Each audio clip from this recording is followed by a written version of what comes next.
Howdy, folks, and welcome back to our channel where we dive deep into the legends of the American West. Today, we're saddling up to explore the life of one of the most iconic figures of the frontier, a man whose name is synonymous with gunfights, gambling, and the untamed spirit of the Old West. James Butler Hickok, better known to the world as Wild Bill. Who was this man, really? Was he a heroic lawman, a cold-blooded killer, or something in between? His story is a whirlwind of verifiable facts, tall tales, and outright myths, and we're going to try and unravel it all. From his early days in Illinois, where his family's home was rumored to be a stop on the Underground Railroad, to his final, fateful day in a Deadwood saloon, Wild Bill's life was more dramatic than any Hollywood movie. So grab your hats, because we're about to ride into the heart of the legend. Let's start at the beginning. James Butler Hickok was born on May 27, 1837, in what is now Troy Grove, Illinois. His father, William Alonzo Hickok, was a farmer and a staunch abolitionist. It's said that the Hickok family actively helped enslaved people find freedom, using their home as a station on the Underground Railroad. This upbringing, steeped in principle and danger, undoubtedly shaped the young James. He learned to handle a firearm at an early age, not for sport, but for protection. Life on the frontier was harsh, and these skills were essential for survival. Tragedy struck the family early on. In 1852, when James was just 15 years old, his father passed away. This event forced the young Hickok to mature quickly. He left home a few years later, at 18, to make his own way in the world. He headed west to the Kansas Territory, a hotbed of conflict known as Bleeding Kansas. Here, the pro-slavery and anti-slavery factions were engaged in a brutal guerrilla war. Hickok, following in his father's abolitionist footsteps, joined the Free State Army, an anti-slavery militia. It was in this violent and chaotic environment that he honed his skills as a scout and a gunman. It's during this period that the legend of Wild Bill starts to take shape. How did he get the name? The most famous story comes from an incident in Rock Creek, Nebraska in 1861. Hickok was working for the Pony Express at their station. A man named David McCanley's came to the station demanding payment for property he'd sold to the company. Accounts of what happened next vary wildly. The popular version, which Hickok himself promoted, paints him as a hero who single-handedly fought off McCanley's and his gang of outlaws. According to this tale, McCanley's and his men charged the station.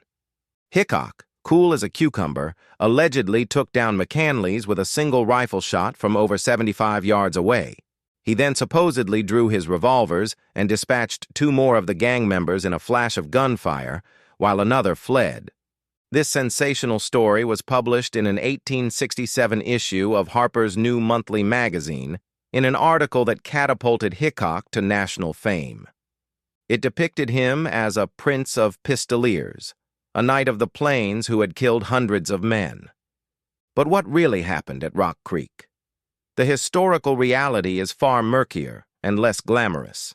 Court records and eyewitness accounts suggest it was less of a heroic duel and more of a chaotic, brutal brawl. McCanley's wasn't a notorious outlaw, but a local man in a dispute.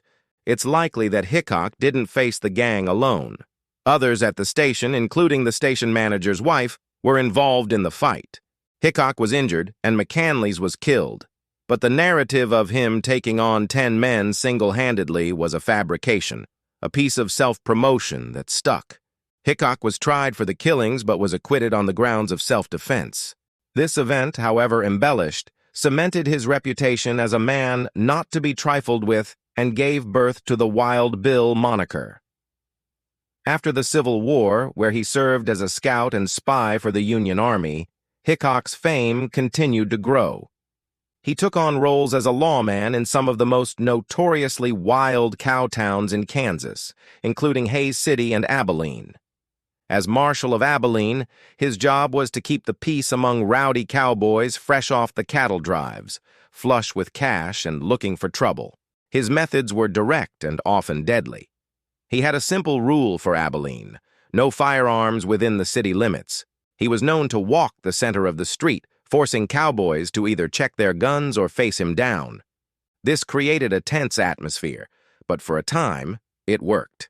His most famous gunfight as a lawman occurred in Abilene in 1871. Hickok faced off against a Texas gambler named Phil Coe. After a dispute, Coe drew on Hickok. In a lightning-fast draw, Hickok shot and killed Coe. But in the confusion and darkness, tragedy struck. Hickok saw another figure running toward him with a gun and fired instantly, only to realize in horror that he had accidentally shot and killed his own deputy, Mike Williams. This event deeply affected Hickok. He was dismissed as marshal just 2 months later, and it's said that he was haunted by the accidental killing for the rest of his life. He had built a fearsome reputation on his skill with a pistol, but that same skill had led to the death of a friend. The life of a gunman was taking its toll.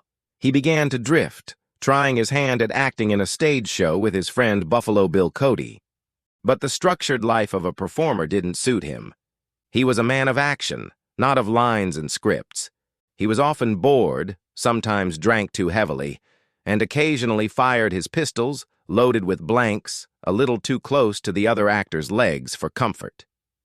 His eyesight was also reportedly beginning to fail, a devastating prospect for a man whose life and reputation depended on his keen vision and deadly aim. By the mid-1870s, Hickok was looking for a new start. He married a circus proprietress named Agnes Thatcher Lake in 1876, and, just a few months later, headed to the Black Hills of the Dakota Territory, drawn by the promise of the gold rush. He told his new wife he would make his fortune and send for her. He joined a wagon train with other notable frontier figures, including Charlie Utter and Calamity Jane, and made his way to the booming, lawless mining camp of Deadwood. In Deadwood, Hickok wasn't a lawman. He was just another prospector trying his luck, though his fame preceded him. He spent much of his time playing poker, a game he both loved and was notoriously cautious about. He always insisted on sitting with his back to a wall so he could see the entire room and anyone who might enter. It was a habit born from years of watching his own back, a survival instinct for a man who had made many enemies. But on August 2nd, 1876, that lifelong habit failed him. On that fateful afternoon, Hickok was playing poker in Nuttall and Mann's Saloon No. 10. The only seat available when he joined the game was one with its back to the door. Another player, Charles Rich, offered to switch seats with him, but Hickok, for reasons unknown, declined. It was a fatal mistake. A down-on-his-luck drifter and gambler named Jack McCall, who had lost money to Hickok in a game the previous day, walked into the saloon. Hickok had reportedly offered McCall money for a meal after he lost, a gesture that McCall may have taken as an insult. McCall walked quietly up behind the famous gunman, drew a .45 caliber revolver, and shouted, "Damn you, take that!" before firing a single shot into the back of Wild Bill's head. Hickok was killed instantly, slumping over the table without uttering a sound. He was just 39 years old. The hand of cards he was holding at the moment of his death has become one of the most enduring legends of the Old West. It supposedly consisted of 2 black aces and 2 black eights, with a 5th card unknown. This combination has forever been known as the dead man's hand. Jack McCall was initially acquitted in a hasty, impromptu miners' trial in Deadwood, claiming he was avenging his brother's death at Hickok's hands, a claim that was later proven to be a lie. But because Deadwood was an illegal settlement on Native American land, the trial had no legal standing. McCall was later rearrested, tried in a proper court in Yankton, Dakota Territory, found guilty of murder, and hanged in 1877. His motive remains a subject of debate. Was it a drunken impulse, revenge for a perceived insult, or was he hired by Hickok's enemies? We may never know for sure. Wild Bill Hickok was buried in the New Ingleside Cemetery in Deadwood. His friend Charlie Utter placed a wooden grave marker that read, "Wild Bill, J. B. Hickok, killed by the assassin Jack McCall in Deadwood, Black Hills, August 2nd, 1876. Pard, we will meet again in the happy hunting ground to part no more. Goodbye, Colorado Charlie, C.H. Utter. Today, he rests in Mount Moriah Cemetery, overlooking the town of Deadwood, buried next to the grave of Calamity Jane, another larger-than-life character of the frontier. So, what is the legacy of Wild Bill Hickok? He was a complex man of contradictions. A lawman who operated outside the law, a gentleman who could be a ruthless killer, a showman who hated the stage, and a legendary figure whose own stories were often his greatest fictions. He embodied the transition of the West from an untamed wilderness to a civilized society. He was, in many ways, one of the first media celebrities of the American frontier, a man whose real life and embellished legend became impossible to separate, even while he was still living. His story reminds us that the heroes and villains of the Old West were rarely just one or the other. They were real, flawed human beings, navigating an incredibly violent and transformative period of American history. Thank you so much for joining us on this journey into the life and death of Wild Bill Hickok.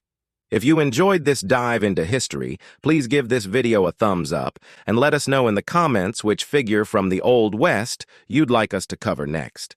And don't forget to subscribe to our channel and ring that notification bell so you won't miss our next adventure into the past. Until next time, stay curious.